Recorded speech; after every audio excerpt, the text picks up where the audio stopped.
On paper, this TV is insane value. 32-inch full HD QLED TV at 12,000 rupees. Metal build, 24 watt speakers, Google TV. I mean, look at those specs. At this price, crazy good, right? But here is what I wanted to know. Does it actually perform that well in real life? Because specs and daily use experience are two very different things. Hi, I am Pooja and welcome to ClearBuy. I spend all my time buying and testing home appliances, TVs, soundbars, washing machines, air conditioners to see how they perform in real life, not just on paper. So you can buy confidently without wasting your money. Everything I share here is from real testing and real experience. So here is what makes this TCL V5C different. In the 32-inch segment around 12,000 rupees, you usually have two options. Option 1, QLED panel but only 720p resolution, bright colors but not sharp. Option 2, full HD resolution but regular LED panel, sharp but colors feel flat. This TV, first one in this budget that gives you both. Full 1080p resolution with a QLED panel. And at 12,000 rupees, that's genuinely rare. So I tested it properly. Dark rooms, bright rooms, Netflix, YouTube, everything. And honestly, a lot of things impressed me. But there is one thing that disappointed me. Let me show you. Let me start with something most people don't check. Brightness. This is something most people just believe the specs and don't actually measure. TCL claims 300 nits, but when I tested it with a proper meter, I got 262 nits in regular content and 265 nits in HDR content. Now for regular YouTube videos, movies, TV shows, brightness is perfectly fine. No complaints. The TV feels bright. Everything looks good. But HDR content, that's where I noticed something. When you are watching Netflix or Prime Video with HDR turned on and a dark scene comes up, the brightness drops noticeably. I compared this side by side with last year's TCL S5500 and this one felt dimmer in HDR mode. Not by a huge amount, but enough that you notice it. So here is the reality. If you mostly watch regular content, this is great. If you watch a lot of HDR content with dark scenes, you will feel the brightness limitation. Just wanted to put that out there upfront.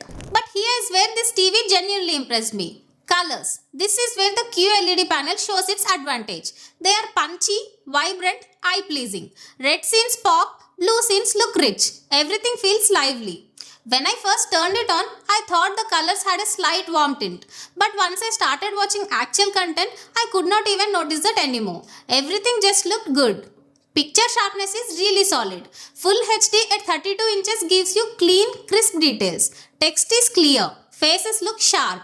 Default sharpness is set to 10%, which might be too much for some people. I dropped mine to 7% and it looks perfect. Blacks are decent for a VA panel at this price. Better than regular LED TVs. Obviously not OLED level, but for 12,000 rupees, they are good. Viewing angles. Surprisingly wide. Even from extreme angles, color shift is only about 20%. That's actually really impressive for a VA panel. And the build quality feels premium. Metal back panel, slim design, minimal bezels. Doesn't look like a budget TV at all. Now sound quality. 24 watt dual speakers with Dolby audio. And honestly, these are loud. Way louder than I expected for a 32-inch TV. Enough for a medium-sized room easily. Dialogues are clear. Trebles are handled well. And the only weakness? Bass. It's there, but it's weak. If you are watching action movies or want that cinematic feel, you will want a soundbar. Connectivity is solid.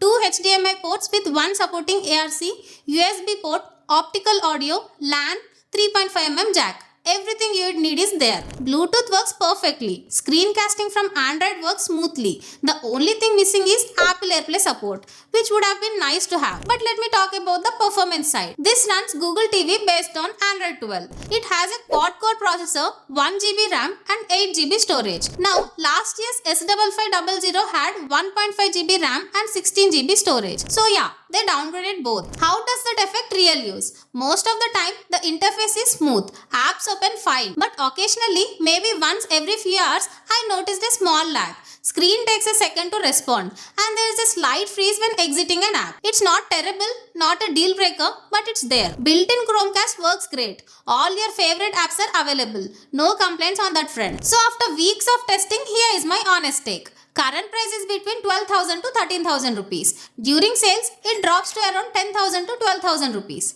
Under 12,000 rupees, this is genuinely excellent value. You are getting the only full HD QLED TV at this price. Colors are vibrant. Picture is sharp. Build feels premium. The RAM and storage downgrade from last year is a bit disappointing. But in everyday use, it's not a huge problem unless you install a lot of apps. Bottom line, at the right price, this is a really good 32-inch TV. If this video helped you even a little, a like and your one subscribe really keeps me motivated to test and share more honest review every day. If you are planning to buy one, I shared the product links in the description. It supports the channel and costs you nothing extra. And if you have any doubts or questions, drop a comment. I read every single one. Thank you for being here. I am Pooja from ClearBuy and I'll see you in the next one.